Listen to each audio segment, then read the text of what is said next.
This is Juan Brown from the Blanco Lirio channel, and a recent video from Cable Airport, Uplands, California has highlighted the hazards of wake turbulence behind helicopter operations, something that a lot of us fixed-wing pilots are not very familiar with.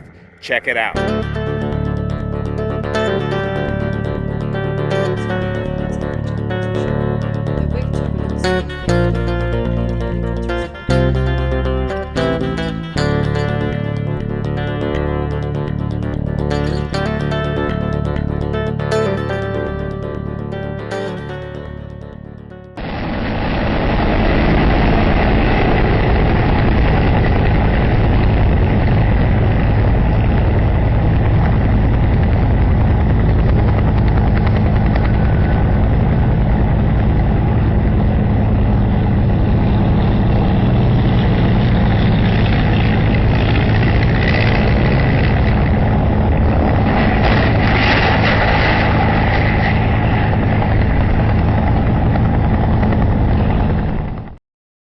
This accident occurred back on the 3rd of January 2022, and amazingly only one minor injury out of this wreck. Very, very lucky.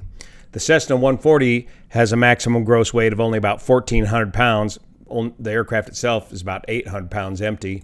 The CalFire UH1 helicopter has a maximum gross weight of 10,500 pounds.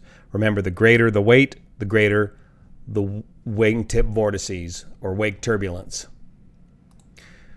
Cable Upland Airport is located here in the very congested Los Angeles airspace, but is a small, uncontrolled airport located right here just north of Ontario.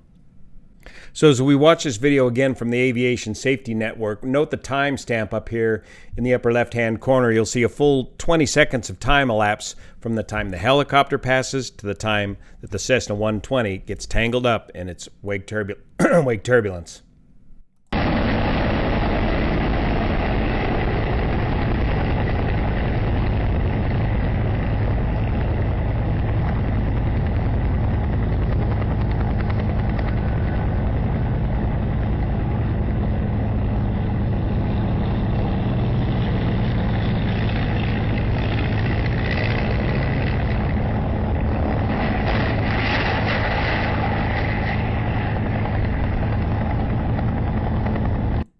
Just extremely lucky. If he'd slid into those hangars or those buildings over there, it would have been a disaster. And note also, you can see where he begins to hit the wake turbulence, and then it appears that he hits the core of the wake turbulence, and it really rolls him up on his side there.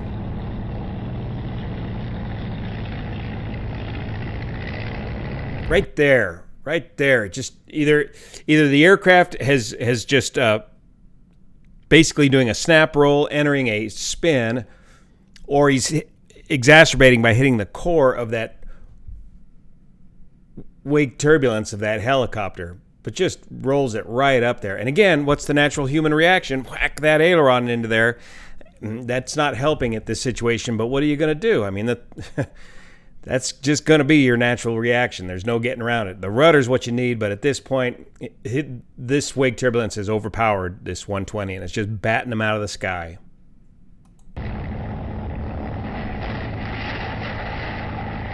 Just so lucky.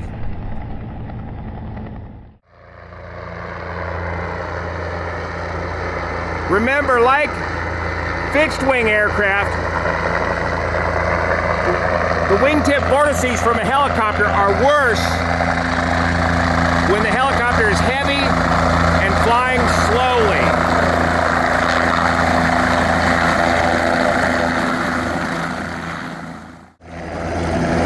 And remember, at an uncontrolled airport like this, you, the pilot in command, are the one who's responsible for maintaining proper separation from helicopter wake vortice separation.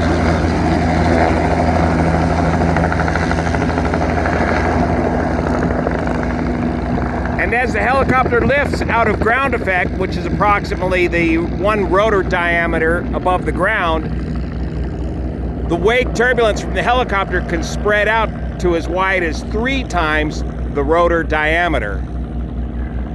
It's a little bit less when the helicopter's in ground effect.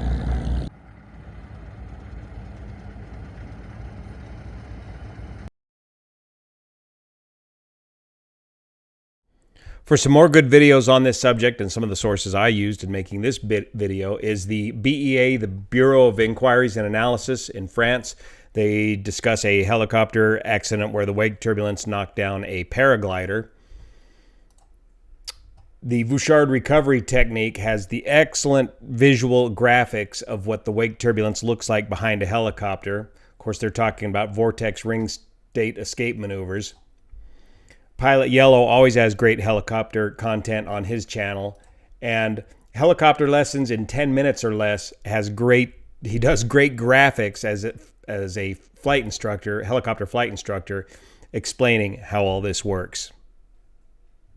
Thanks so much for your support of this channel. See you here. Especially the folks over on Patreon that make this content possible.